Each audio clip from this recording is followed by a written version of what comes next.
Welcome. Today we're going to talk about digital newspapers and how to use them in your classroom to increase digital literacy and media literacy, as well as strengthen historical skills. So, why newspapers? Newspapers are an excellent primary source that gives students a look at significant events in history as they were perceived and reported when they were occurring. Students can also explore past social and cultural trends through newspaper ads, local items, and opinion pieces. In addition, digital newspapers offer authentic voices, contextualization, critical thinking, historical literacy, perspectives, place based learning, as well as research skills. They also align with our state standards, C3 framework, Common Core literacy standards, and media literacy standards. Today, we're going to take a walkthrough of Chronicling America, a digital newspaper database sponsored by the Library of Congress and the National Endowment for the Humanities. It offers a database of America's historic newspapers from 1777 to 1963. All right, so let's explore Chronicling America. When you get to the site, it looks a little overwhelming at first, but there's some key features that I want you to notice. First, there's 100 years ago today. This is where you can see newspaper articles from exactly 100 years ago today and what was going on at the time. It's a great starting point for students. Next, you want to kind of zone into your states and the dates. Notice that all of the states are available. That means that each state has a database of newspapers that they've submitted to the Library of Congress. Next, you'll see the dates. So, our newspapers that are available range from 1777 to 1963.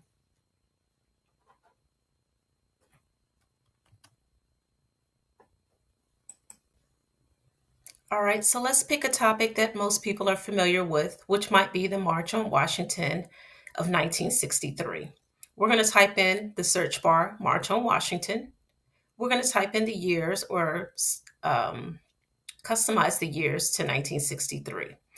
And then we want to see all the front page major headlines for the day of the March on Washington. So we want to make sure that box is checked.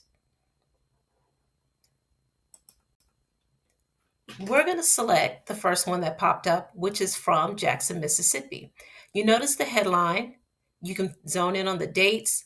And then also, you want to take your students to the other headlines that are taking place. Like, what else is going on in the world or in that community or in the country at the same time? So, we also notice that there's from the governor of Alabama some issues with school integration. Now, Brown versus Board of Education is almost 10 years old at this point. So, integrating schools is still a major issue in the country. Next, you see an article about the death of W.E.B. Du Bois, and it's an article that shows that he died in Ghana at the age of 95. He was one of our founders of the NAACP. So we're reaching back across time periods. You can do a quick little review of who we remember about or what we remember about W.E.B. Du Bois.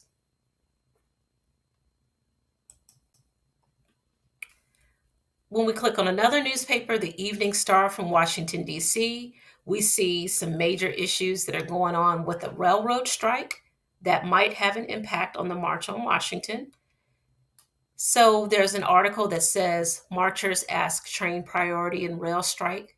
So you might want to ask the students, how might that impact the March on Washington? There's also something that talks about liquor being banned. You might want to go back, review the temperance movement, review prohibition, and ask the students, why might they ban liquor the day of the march? And that might have something to do with decreasing the chance of violence, the whole march, the demonstration getting out of hand. You just want to ask those students questions and try to make connections to previous time periods that were covered in class. All right, so let's go back to the homepage again, and let's put in another topic that students might be familiar with, and that's the Triangle Shirtwaist Factory Fire. They probably covered this back with the Progressive Era, talking about working conditions in the factories. So this is another great topic that you could pull up just to see the impact because we know that's going to lead to a lot of workplace regulation. So, this is a great topic to do some searching to see what comes out of that fire, that tragedy. So, we're going to put in Triangle Fire just to simplify it. And we're going to also put in the year, which is 1911. And we want to see if there's any major front page headlines. Now, you do see a few, not as many as the March on Washington, but there's some topics there that could be explored further.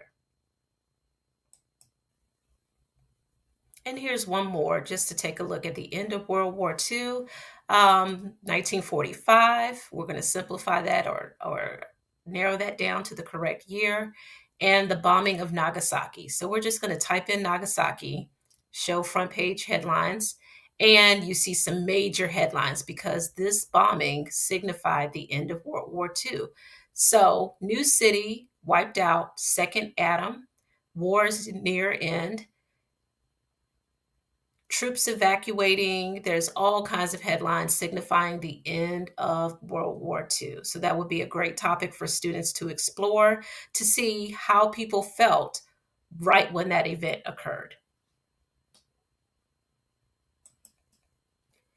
Now, when you're going through and exploring Chronicling America, there's all types of topics.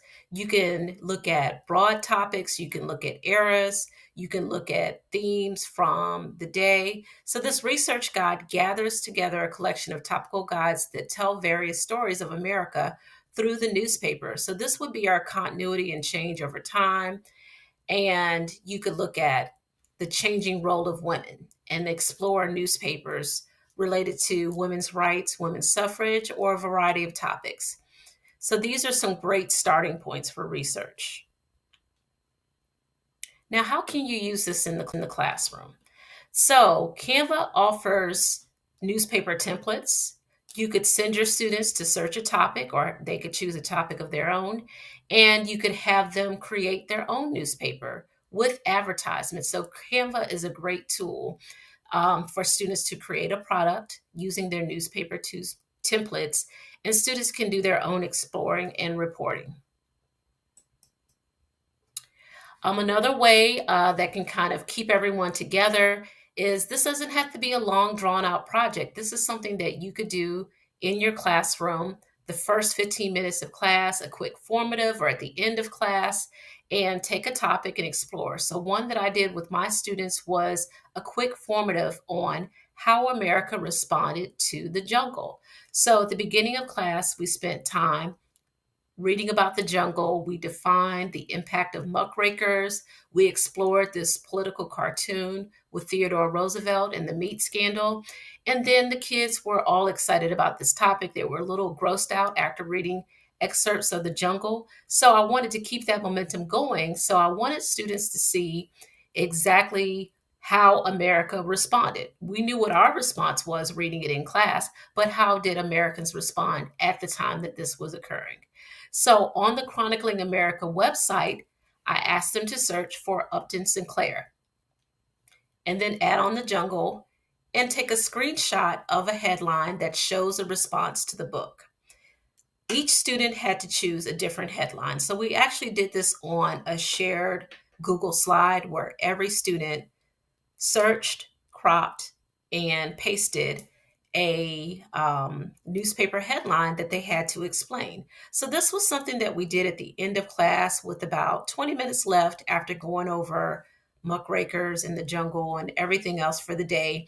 This was a quick formative that let students be the teacher. And they discussed their articles, and here's a few. So a student found this article, which was a great headline, Upton Sinclair, the Beef Trust Exposer.